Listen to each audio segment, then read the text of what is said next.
अध्यक्ष महोदय, सन 2024 चे विधानसभा विधेयक क्रमांक 1 महाराष्ट्र राज्यातील सामाजिक व शैक्षणिक दृष्ट्या मागास वर्गांकरिता आरक्षण विधेयक 2024 विचारात घेण्यात यावे असं मी आपल्या अनुमतीने प्रस्ताव मांडतो। प्रस्ताव असा आहे की सन 2024 चे विधानसभा विधेयक क्रमांक 1 महाराष्ट्र राज्यातील सामाजिक व शैक्षणिक दृष्ट्या मागासवर्गीयांकरिता आरक्षण विधेयक 2024 विचारात घेण्यात यावे। प्रश्न असा आहे की सन 2024 चे विधानसभा विधेयक क्रमांक 1 महाराष्ट्र राज्यातील सामाजिक व शैक्षणिक दृष्ट्या मागासवर्गीयांकरिता आरक्षण विधेयक 2024 विचारात घ्यावे काय? अनुकूल असतील त्यांनी होय म्हणावे, प्रतिकूल असतील त्यांनी नाही म्हणावे। होय ते बहुमत आहे, होय ते बहुमत आहे। विधेयक विचारात घेण्यात येत आहे। अध्यक्ष महोदय, विरोधी पक्ष नेत्यांनी मला या बाबतीमध्ये काही मुद्दे आणि पत्र दिलेलं आहे आणि त्याच्या अनुषंगाने काही मुद्द्यांचं या ठिकाणी मला स्पष्टीकरण देणं आवश्यक आहे। त्यामुळे अध्यक्ष महोदय, आज मराठा समाजाला सामाजिक व शैक्षणिक दृष्ट्या मागास वर्गाकरिता आरक्षण देण्यासंदर्भातलं विधेयक आपण मांडलेलं आहे। त्याच्या चर्चेमध्ये अध्यक्ष महोदय, कालच छत्रपती शिवाजी महाराजांची जयंती संपूर्ण महाराष्ट्रात देशभरामध्ये आपण साजरी केली आणि त्यावेळेस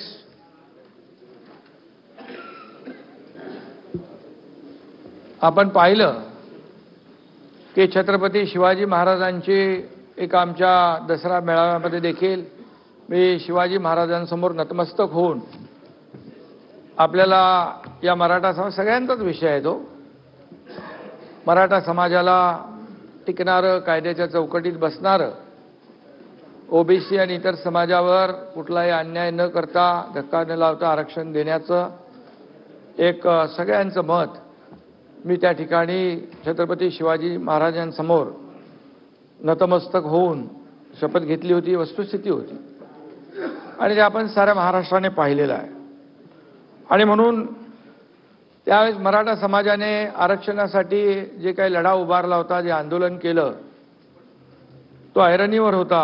समाजाच्या भावना अत्यंत तीव्र होत्या। मला आणि आपल्या सर्वांनाच त्यांच्या वेदना आणि व्यथांची कल्पना आहे, पुरेपूर जाणीव आहे आणि राज्यभरामध्ये क्रांती मोर्चे सुरू असताना आरक्षणासाठी झगडणाऱ्या मराठा समाजाची जी काही भावना होती ती आपण जाणून आहोत। मी महाराष्ट्राचा अध्यक्ष महोदय, मुख्यमंत्री आहे। या महाराष्ट्राच्या जनतेच्या आशीर्वादाने, आपल्या सगळ्यांच्या सदिच्छा शुभेच्छांमुळे मी काम करतोय। मला कुठल्याही एका जातीचा किंवा धर्माचा असा विचार करता येणार नाही, तीच आपण शपथ घेतलेली असते आणि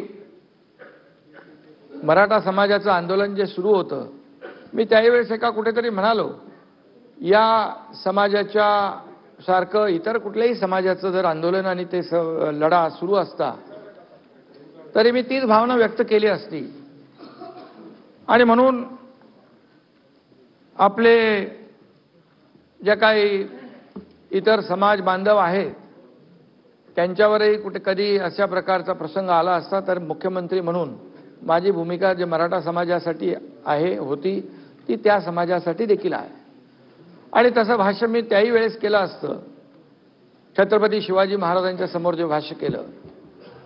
आणि म्हणून अध्यक्ष महोदय, आपले आदरणीय लोकप्रिय प्रधानमंत्री मोदी साहेबांचं एक वाक्य आहे, सगळ्यांना सोबत घेऊन काम करायचं, सबका साथ सबका विकास हा मंत्र त्यांनी देशाला दिला आहे आणि राज्य देखील, या राज्यामध्ये देखील कुठल्याही प्रकारचा दुजाभाव न करता आज सरकार काम करतंय।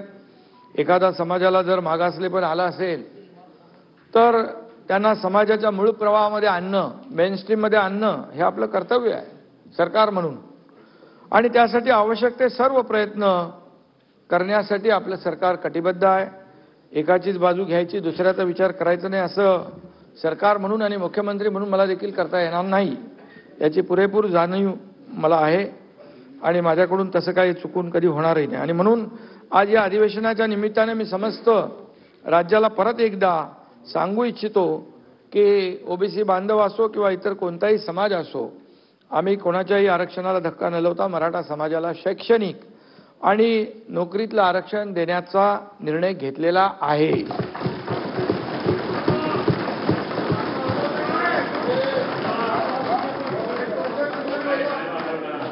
आणि सरकार म्हणून ती आमची जबाबदारी आहे. विरोधी पक्षाचं पण तसा कुठलाही त्याच्यामध्ये आपण एकच मताचे आहोत, एका विचाराचे आहोत. त्याच्यामुळे मी आज काय पॉलिटिकल राजकीय काही भाष्य करणार नाही. आणि म्हणून या समाजाला न्याय मिळवून दिला पाहिजे, त्यासाठी मी आणि आमच्या सर्वांनी सहकार्य केलं. त्यामुळे मी जे काही वचन दिलं होतं आणि आश्वासन दिलं होतं त्याची पूर्तता करण्याचं समाधान मला आहे आणि त्याचा नक्की आनंदही आहे, अभिमानही आहे. आणि म्हणून मी माझे दोन्ही उपमुख्यमंत्री देवेंद्र फडणवीसजी, उपमुख्यमंत्री अजितदादा पवारजी, माझे मंत्रिमंडळातील सहकारी, आमदार आणि संपूर्ण विरोधी पक्ष आणि सर्व विधानसभा सदस्य यांच्या सहकार्यामुळे आजचा हा आपण निर्णय घेतोय. छत्रपतींच्या खरं म्हणजे आशीर्वादाने संपूर्ण मराठा समाजासाठी, लाखो मराठा बांधवांसाठी हा आजचा दिवस इच्छापूर्तीचा आहे आणि ऐतिहासिक आहे असं म्हटलं तर वावगं ठरणार नाही. आजचा हा दिवस आपल्या सगळ्यांसाठीच एक कर्तव्याची जाणीव करून देणारा दिवस आहे. महाराष्ट्र विधानमंडळ वास्तू अनेक, या वास्तूमध्ये अनेक ऐतिहासिक निर्णयांची अंमलबजावणी झालेली आहे. ही वास्तू अनेक ऐतिहासिक निर्णयांचा साक्षीदार आहे. आजही ऐतिहासिक वास्तू त्या उज्ज्वल परंपरेचा एक हिस्सा होत आहे. ना कुणावर अन्याय, ना कुणाला धक्का अशा प्रकारचा निर्णय आपण या ठिकाणी घेतोय. आणि म्हणून आज काही वेळा मुख्यमंत्री असताना देखील मला आंदोलनकर्त्यांना भेटावं लागलं, तशी परिस्थिती निर्माण झाली होती. मी कधी मी मुख्यमंत्री आहे, प्रोटोकॉल प्रमाणे असं करता येणार नाही असं कधी मनात ठेवलं नाही. कारण हिंदुहृदय सम्राट बाळासाहेब ठाकरे म्हणायचे, जनतेपेक्षा जनता तुमच्यापेक्षा मोठी आहे, या जनतेने तुम्हाला इथं बसवलंय, असे प्रसंग येतील तर मंत्रालयातून उतरून जनतेला भेटा. आणि त्याप्रमाणे मी अनेक वेळा काम केलंय आणि तिथे कुठेही मी कधीही माझ्या पदाचा आब वगैरे का आणला नाही.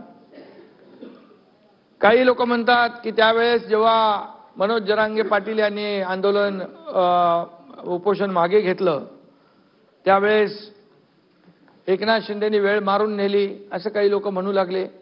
परंतु काहींना वाटलं एकनाथ शिंदे आश्वासन देईल, ते पूर्ण करेल का, सरकार पूर्ण करेल का. पण आपल्या सगळ्यांना माहीत आहे आम्ही सरकार जे काय दीड वर्षामध्ये काम करतोय, जे घेतलेले निर्णय आपल्या समोर आहेत आणि प्रत्येक निर्णय जो घेतलेला आहे तो सर्वसामान्य माणसाच्या हितासाठी घेतला. शेतकरी, कष्टकरी, माता भगिनी, तरुण, ज्येष्ठ सगळ्यांसाठी.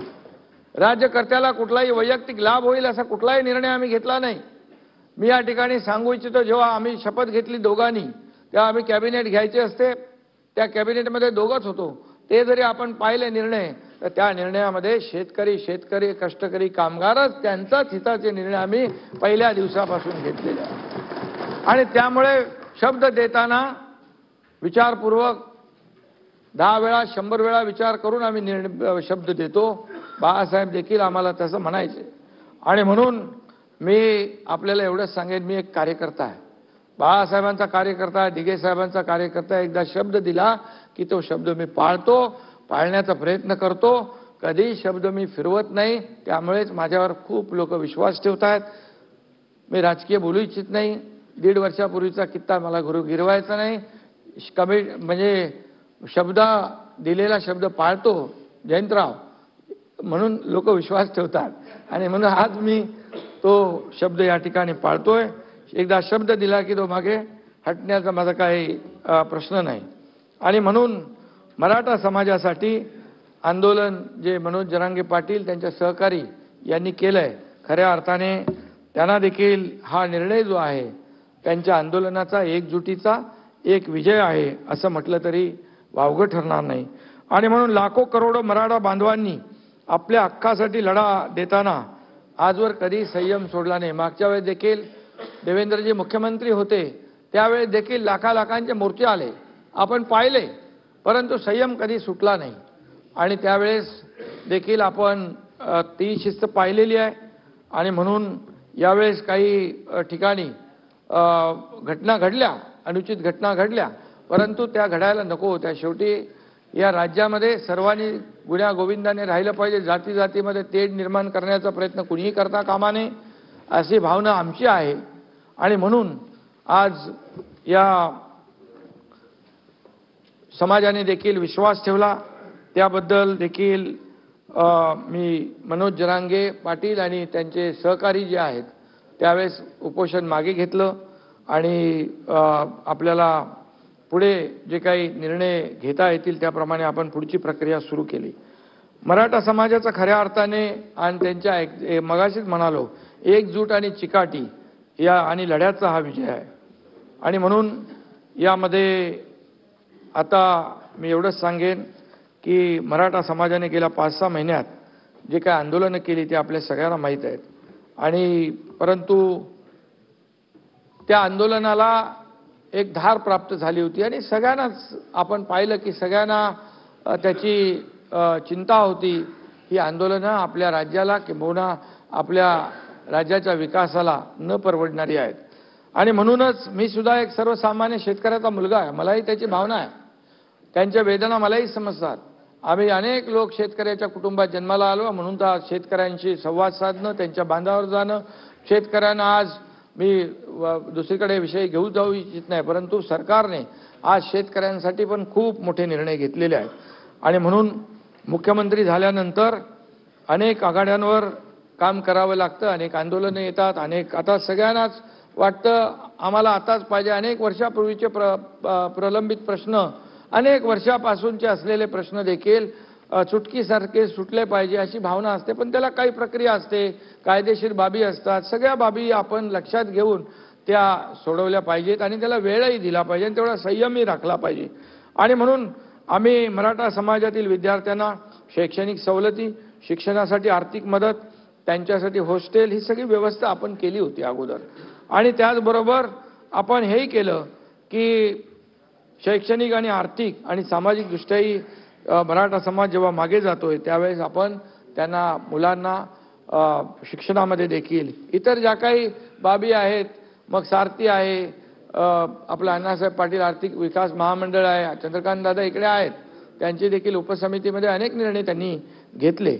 आणि म्हणून या समाजाचा मागासलेपण दूर करण्यासाठी आरक्षण मिळवून देणे हाच पर्याय होता. त्यामुळे कोणत्याही परिस्थितीमध्ये आरक्षण मिळवून द्यायचा हा निर्धार आपल्या सगळ्यांचा होता आणि आपल्या सर्व माझ्या सहकाऱ्यांचा होता. नागपूर येथे हिवाळी अधिवेशनात आपण दोन्ही सभागृहांच्या सर्व सदस्यांनी मराठा समाजाला आरक्षणाची कशी गरज आहे हे 3 दिवसाच्या चर्चेमध्ये आपण मांडलं. या सभागृहामध्ये चर्चा झाली, मोठी चर्चा झाली आणि विशेष म्हणजे सर्व सभागृहाची मराठा आरक्षणास मजबूत संमती मिळाल्याने फेब्रुवारी 2024 मध्ये विधिमंडळाचं विशेष अधिवेशन बोलवून या विषयावर कायमस्वरूपी तोडगा काढण्यात येईल अशा प्रकारचं आपण जाहीर भूमिका घेतली. त्यावेळी माझ्यावर काही आरोपही झाले. फेब्रुवारी महिन्यामध्ये लोकसभेची निवडणूक आहे, मग आचारसंहिता लागेल, मग काय होणार, मग कसं होणार. परंतु शेवटी हा सगळा विचार करूनच आपण तो निर्णय घेतला होता आणि म्हणून आज ते अधिवेशन होतंय.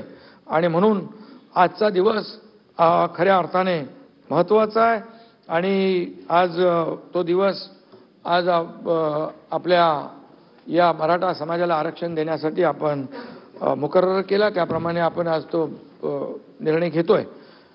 माझ्यासह अध्यक्ष महोदय, देवेंद्रजी, अजितदादा आणि संपूर्ण मंत्रिमंडळ, मी मगाशी देखील म्हटलं 150 दिवस हे काय 1-2 दिवसामध्ये काम झालेलं नाही, त्याहीपेक्षा जास्तीचे दिवस लागले. 150 दिवस अहोरात्र हे सगळं काम सुरू होतं. प्रशासनातील विशेषतः सामान्य प्रशासन विभाग, राज्य मागासवर्गीय विभाग, सामाजिक न्याय विशेष सहाय्य विभाग, महसूल विभाग, विधी व न्याय विभाग तसेच वित्त विभागातील आणि गृह विभागातील अधिकाऱ्यांपासून ते अगदी शेवटच्या चतुर्थ श्रेणी कर्मचारी यांनी घेतलेली अपार मेहनत आणि त्यांचं फलित म्हणजे आजचं हे आपलं विधिमंडळाचं अधिवेशन होतंय. आणि यामध्ये जवळपास 3 ते 4 लाख लोक काम करत होते, दिवस रात्र काम करत होते. आपण त्याच्यामध्ये गोखले इन्स्टिट्यूट, टाटा इन्स्टिट्यूट असे अनेक लोकांची आपण मदत त्यामध्ये घेतलेली आहे. आणि यामध्ये सगळ्यांचं एकच उद्दिष्ट होतं की सर्वांनी मनापासून काम करून हे युद्ध पातळीवर दिवस रात्र 24/7 यामध्ये काम करून आपल्याला या सर्व जो काही उद्देश आहे आपला तो पूर्ण करण्यासाठी अहोरात्र मेहनत घेण्याचं काम या सगळ्यांनी केलं. महाराष्ट्र सरकार पूर्णपणे मराठा समाजाला आरक्षण देण्याच्या बाजूने आपण सगळेजण आहोत. त्याच्यामध्ये मला पुन्हा त्याचा उहापोह करण्याची आवश्यकता नाही. देवेंद्रजी आणि अजित पवार देखील हेच सांगत होते की आपल्याला या मराठा समाजाच्या, कारण एकदा तर देवेंद्रजी मुख्यमंत्री असताना आपण आरक्षण दिलं होतं, त्याच्यामध्ये मी जाणार नाही. आपण ते हायकोर्टमध्ये टिकवलं देखील, पण दुर्दैवाने सुप्रीम कोर्टामध्ये ते रद्द झालं. पण आपलं ठरलेलं आहे मगाशी, त्यामुळे त्याच्यावर मी जास्त भाष्य करू इच्छित नाही. आणि त्या अडचणी ज्या आहेत त्या दूर झाल्या पाहिजेत. त्यामध्ये या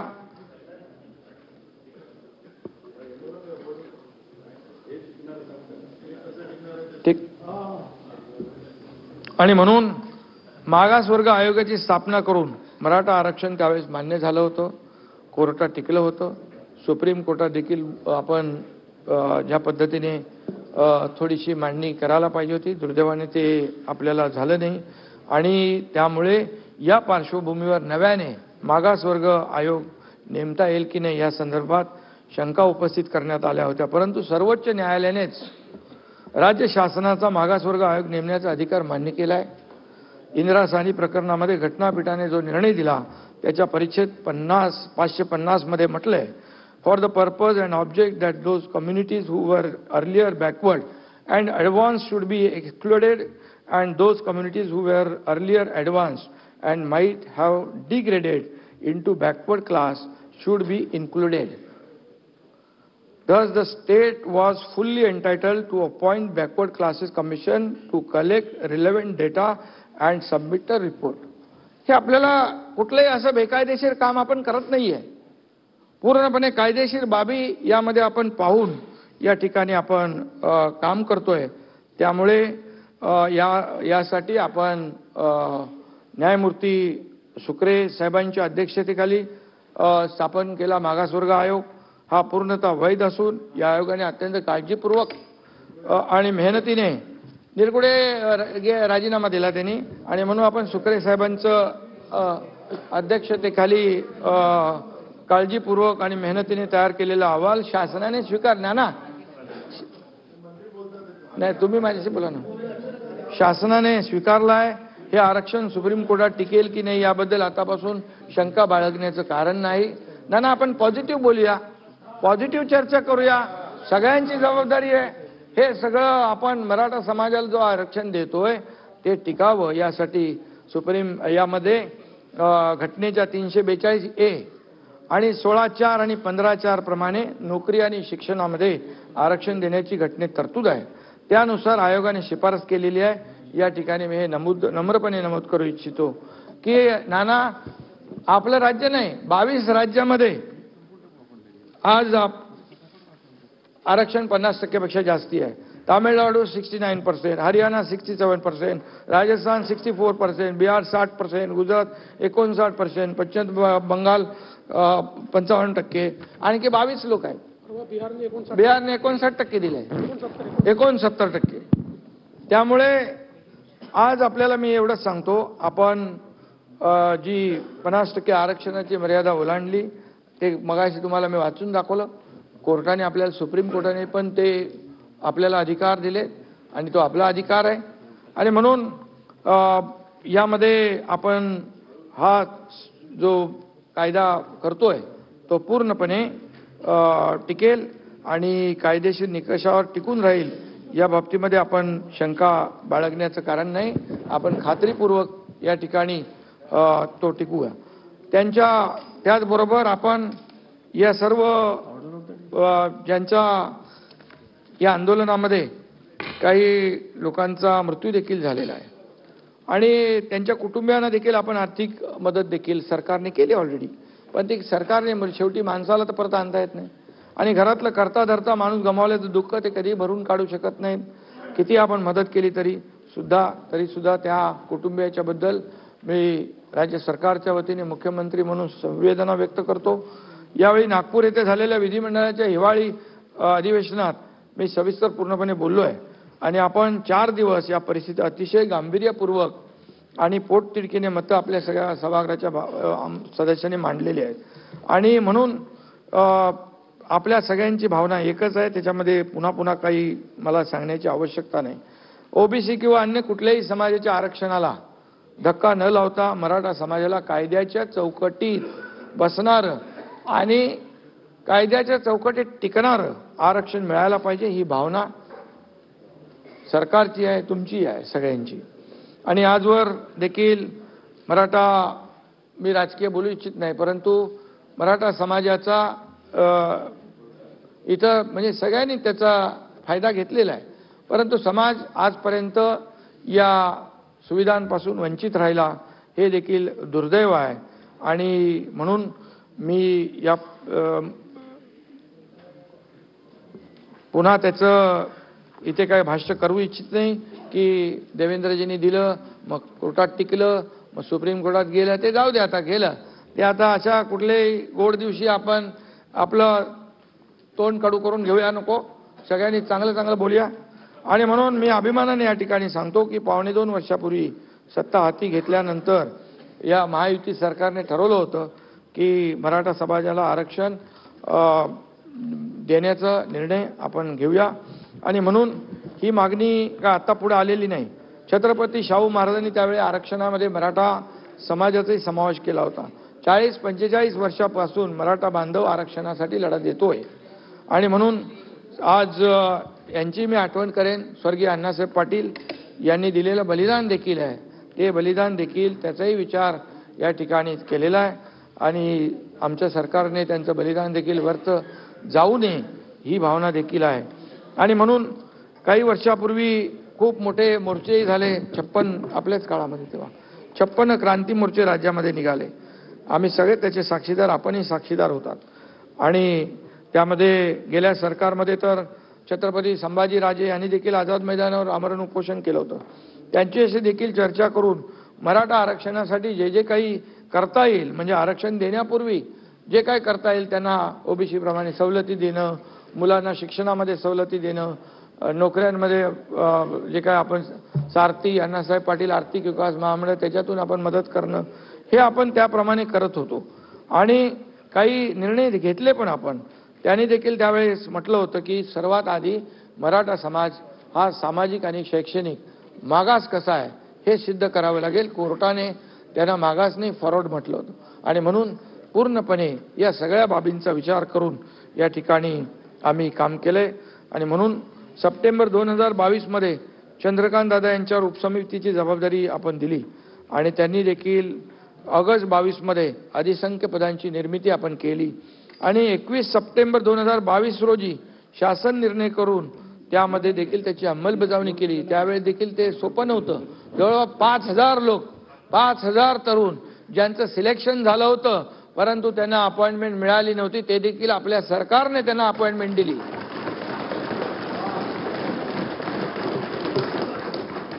सर्वोच्च न्यायालयाने मराठा आरक्षण रद्दबातल करताना जे निष्कर्ष नोंदवले होते त्यावर आम्ही पूर्णपणे लक्ष केंद्रित केलेलं आहे. आणि त्यासाठी भोसले आयोग आम्ही नेमला. भोसले आयोगाने, जस्टिस भोसले आयोगाने त्याच्यावर पूर्ण अभ्यास केला आणि ज्या काही त्रुटी आहेत त्या पूर्णपणे, त्याच्या ज्या काही ऑब्झर्वेशन नोंदलेल्या आहेत त्या सगळ्याची पूर्ण बारीक सारीक माहिती आपण घेतली. आणि त्यामुळे राज्य मागासवर्ग आयोगाचे गठन करून मराठा समाजाचे मागासलेपण सिद्ध करण्यासाठी फेर सर्वेक्षण करून एम्पिरिकल डेटा संकलित करण्याचा निर्णय आपण घेतला. खरं तर हे सगळं आता कोणी करायला पाहिजे होतं, काय कोणी केलं नाही याच्यात मी जात नाही.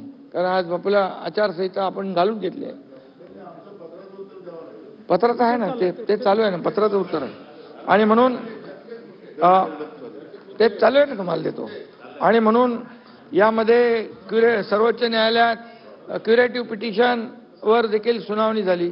त्यात देखील राज्य सरकारच्या बाजूने भक्कमपणे बाजू मांडण्यात येईल. त्यामध्ये देखील आता आज आपण हे देतोच आहे. त्यामुळे मराठा आरक्षणाच्या बाजूने युक्तिवाद करण्यासाठी राज्य सरकारच्या वतीने सिनियर काउन्सिलची देखील आपण फौज उभी केलेली आहे. त्यामध्ये ज्येष्ठ विधिज्ञ नाना हरीश साळवे साहेब, मुकुल रोदगी आणि तुषार मेहता, आपले सॉलिसिटर जनरल, आणि असे आत्माराम नाडकर्णी, पटवालिया, विजयसिंग थोरात, साखरे, शेखर जगताप, वैभव सुखदरे, अक्षय शिंदे आदी सांगतो, म्हणजे तुम्हाला लक्षात असं.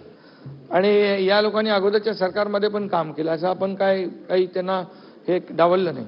उच्च न्यायालयात मराठा आरक्षणाची बाजू सक्षमपणे मांडणाऱ्या विधिज्ञांचीही या कामी मदत घेतली जाते आहे. ते पण आपले मदत करतात. टास्क फोर्स देखील स्थापन केला आहे. उच्च न्यायालय आणि सर्वोच्च न्यायालय आणि इतर न्यायालयीन पातळीवरही मराठा समाजाचे आरक्षण कसं टिकून राहील याबाबत शासन आणि आयोगात समन्वय राखण्यासाठी निवृत्त न्यायाधीश दिलीप भोसले यांच्या अध्यक्षतेखाली समिती नेमली आहे.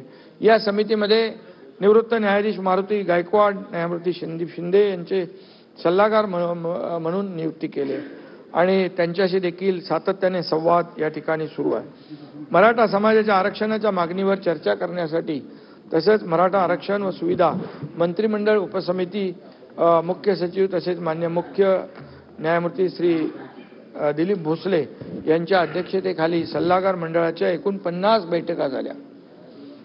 आणि दरम्यान मराठा समाजाचे सामाजिक व शैक्षणिक मागासलेपण तपासणी करण्यासाठी 13 नोव्हेंबर 2023 रोजी राज्य मागासवर्ग आयोगाला टर्म्स ऑफ रेफरन्स निश्चित करून देण्यात आले. राज्य मागासवर्ग आयोगास तातडीने 367 कोटी रुपये उपलब्ध करून देण्यात आले. आयोगाच्या पुण्यातील कार्यालयात देखील वाढीव जागा पाहिजे होती, ती दिली. आवश्यक ती सगळी साधन सामुग्री संसाधनं त्याला उपलब्ध करून दिली. नमुना सर्वेक्षण न करता सर्वोच्च म्हणजे सॅम्पल सर्वे न करता सर्वोच्च न्यायालयाने जे काही इम्पिरिकल डेटा गोळा करण्याचं जे काही त्याच्यामध्ये त्रुटीमध्ये आलं होतं ते मोठं शिवधनुष्य उचलायचं होतं आणि त्यामुळे सर्वेक्षण अचूक आणि निष्पक्षपणे वैज्ञानिक प्रोफेशनल पद्धतीने होणं गरजेचं होतं. त्यासाठी Gokhale institute of politics and economics Pune, IIPS यासारख्या नामांकित संस्थांची मदत देखील घेण्यात आली. विजयराव त्यांनी त्यासाठी स्वतंत्र संगणक प्रणाली विकसित केली, प्रश्नावली तयार करण्यात आली, सर्व महसूल यंत्रणा यासाठी तयार ठेवण्यात आली. सर्व जिल्हाधिकारी, पालिका आयुक्त यांना नोडल अधिकारी म्हणून नेमलं गेलं. त्यांच्या वारंवार बैठका घेतल्या, VC घेतल्या. जवळपास 3 ते 3.5 लाख प्रगणक नेमण्यात आले.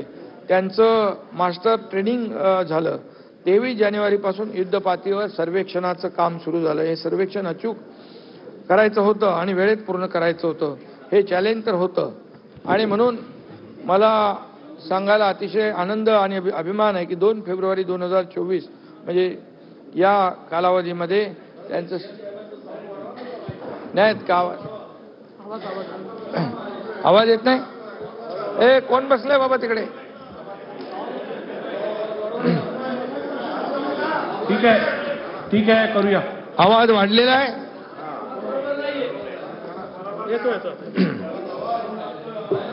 इयरफोन वापरा. इयरफोन ठीक आहे. हेडफोन वापरा. मी सगळ्या ज्या काही तांत्रिक अडचणी सुरुवातीच्या तक्रारी त्यामध्ये दूर केल्या. या सभागृहाच्या माध्यमातून राज्य मागासवर्ग आयोगाचे अध्यक्ष निवृत्त न्यायमूर्ती सुनील सुकरे साहेब, मागासवर्ग आयोगाचे सर्व सदस्य, गोखले इन्स्टिट्यूट आणि ज्यांनी हा गोवर्धन पर्वत उचलला ते सर्व प्रगणक, महसूल यंत्रणा, अगदी थेट सरपंच, तलाठी यांच्यापर्यंत सर्वांचेच मी मनापासून आभार मानतो. त्यांना मनापासून धन्यवाद देखील देतो. हे काम निश्चितच जबाबदारीचं आणि आव्हानात्मक होतं. एखाद्या समाजाला न्याय देण्याचं काम 16 फेब्रुवारी रोजी माननीय सुनील सुकरे साहेबांनी हा अहवाल वर्षा येथे आम्हाला सुपूर्द केला. आज सकाळी राज्य मंत्रिमंडळ बैठकीत तो मांडण्यात येऊन त्यावर चर्चाही झाली आणि यामध्ये आमचे सहकारी दोन्ही उपमुख्यमंत्री, इतर मंत्री सर्वजण उपस्थित होते आणि हा तिढा सोडवण्यासाठी या सगळ्यांचं सहकार्य मिळालं हे मला या ठिकाणी नम्रपणे सांगितलं पाहिजे. सुप्रीम कोर्टाने आरक्षण रद्द करताना ज्या त्रुटी निदर्शनात आणून दिल्या त्या दूर करण्याच्या प्रयत्नावर यामध्ये भर दिलेला आहे.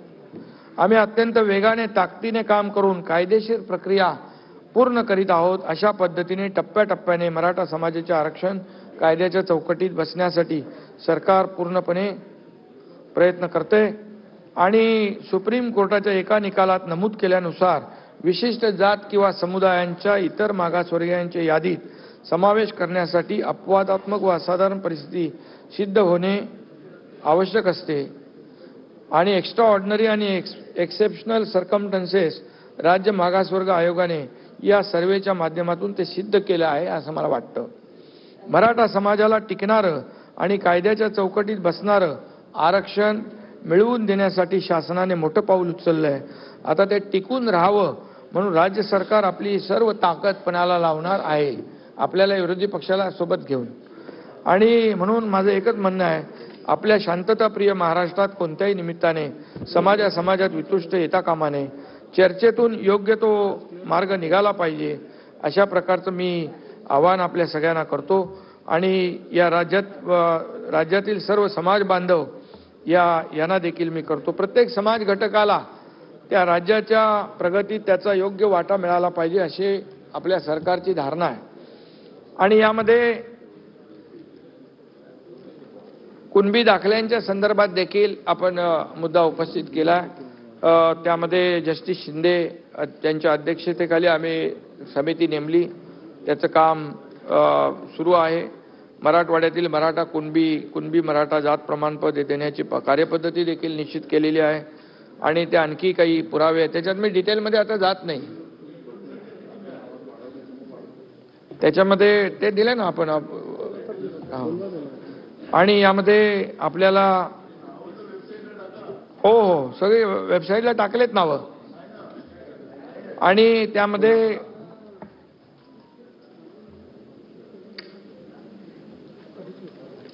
अधिसूचना आपण जी काढली होती त्या अधिसूचना देखील संपूर्णपणे मराठा समाजाच्या नेत्यांनी पूर्ण वाचली होती आणि त्या अधिसूचनेमध्ये आता अधिसूचना काढल्यानंतर 16 तारखेपर्यंत त्याला सूचना हरकती होत्या आणि नाना 6 लाख हरकती आलेल्या आहेत. तर आता 6 लाख हरकतीची छाननी सुरू आहे आणि छाननी सुरू असल्यामुळे त्याची योग्य ती प्रक्रिया पूर्ण करून कंप्लीट प्रोसेस पूर्ण करून त्यावर सरकार योग्य तो निर्णय घेईल.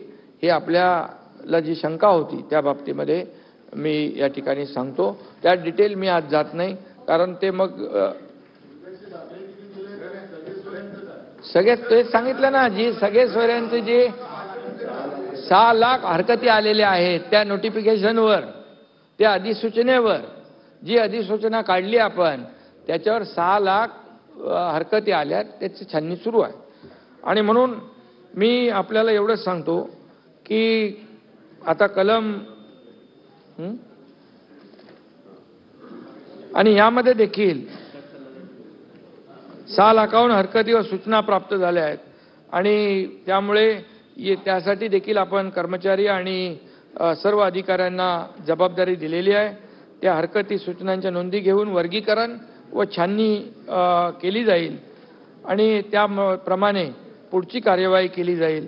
यामध्ये मी आपल्याला जास्ती काय सांगू इच्छित नाही की पहिल्यांदाच ज्या जुन्या कुणबी नोंदी होत्या त्या 1967 पूर्वीच्या जुन्या कुणबी नोंदी होत्या, त्यांना दाखले देखील प्रमाणपत्र जे आहेत ते देखील देण्याचं काम आपल्या सरकारने सुरू केलं.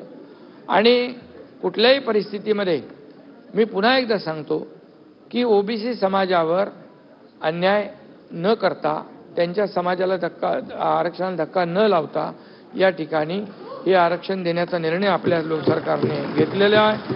आणि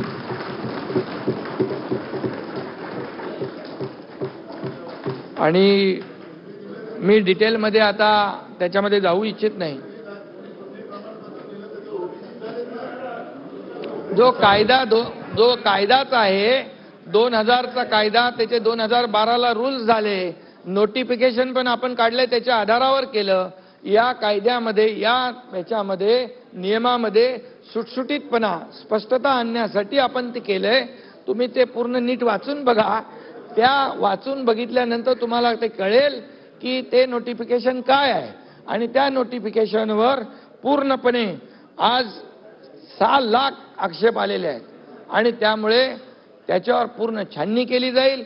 मी मनोज जरांगे पाटील आणि त्यांच्या सहकाऱ्यांना देखील विनंती करतो की हे मराठा आरक्षण देण्याचा निर्णय देण्याची शपथ आम्ही घेतल्यानंतर 3 महिन्यामध्ये हे मराठा आरक्षण दिलेलं आहे.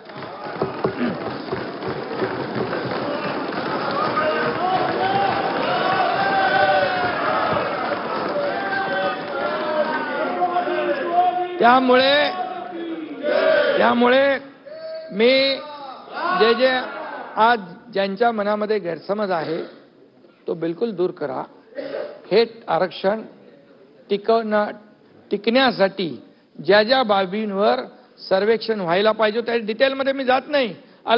भूधारक, लँडलेस, त्याचं कच्चं घर, आत्महत्या केलेले आहेत, ऊसतोड कर्मचारी आहे, मोलमजुरी करणारी आपली भगिनी आहे, डबेवाले आहेत, किती सगळ्या माथाडी आहेत, सगळे त्याच्यामध्ये आलेले आहेत. आणि त्यामुळे हा डिटेल सर्वे आहे. हा सॅम्पल सर्वे नाही, हा एक्सटेन्सिव्ह सर्वे आहे. हा पूर्णपणे डीप मध्ये जाऊन सर्वे केलेला आहे. आणि त्यामुळे 2 कोटीच्या वरती त्याचा आकडा आहे माझ्याकडे, 2.5 कोटी लोकांपर्यंत जाऊन 4 लाख लोकांनी हे काम केलेलं आहे. त्यामुळे हे मराठा आरक्षण टिकणारच. आणि जसं मी म्हटलं की आणि आम्ही न्यायालयाला पटवून देऊ की हा मराठा समाजामध्ये काही लोक पुढारलेले आहेत, एवढे पुढारलेले आहेत आणि एवढे मागासलेले आहेत. आणि म्हणून त्यांच्यावर अन्याय होऊ नये म्हणून सरकारने हा निर्णय घेतलेला आहे. आणि जसं आणि तुम्ही पण येऊ शकता इकडे. आणि म्हणून यामध्ये विश्वास ठेवा.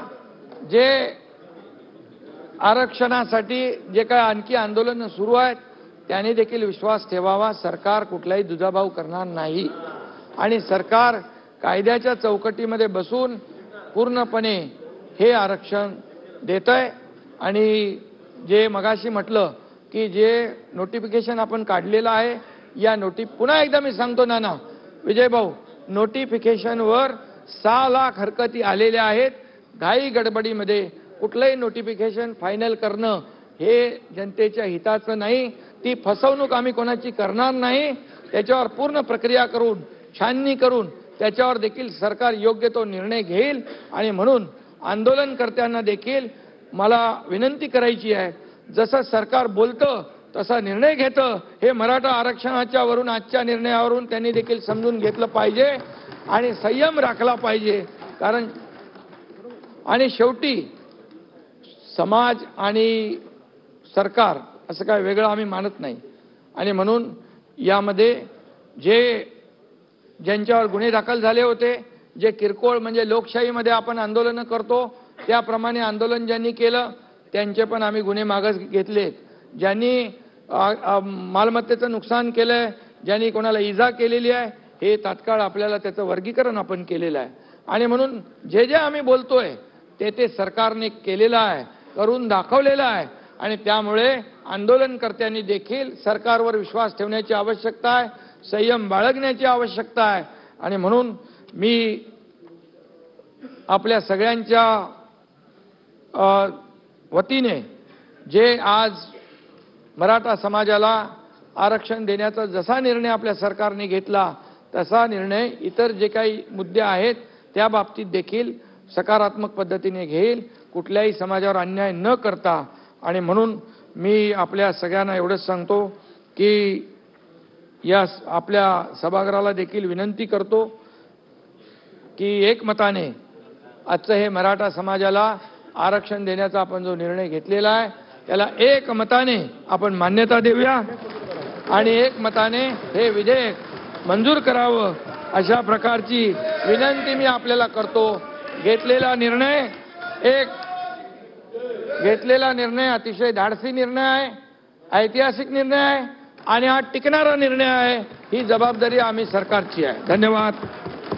आता विधेयक खंडशः विचारात घेण्यात येईल. खंड 2 ते 20, खंड 1 संपूर्ण शीर्षक आणि हेतुवाक्य हे विधेयकाचे भाग समजण्यात यावेत. अनुकूल असतील त्यांनी होय म्हणावे, प्रतिकूल असतील त्यांनी नाही म्हणावे. होयचे बहुमत आहे, होयचे बहुमत आहे. खंड 2 ते 20, खंड 1 संपूर्ण शीर्षक आणि हेतुवाक्य विधेयकाचे भाग झाले. प्रभारी मंत्री.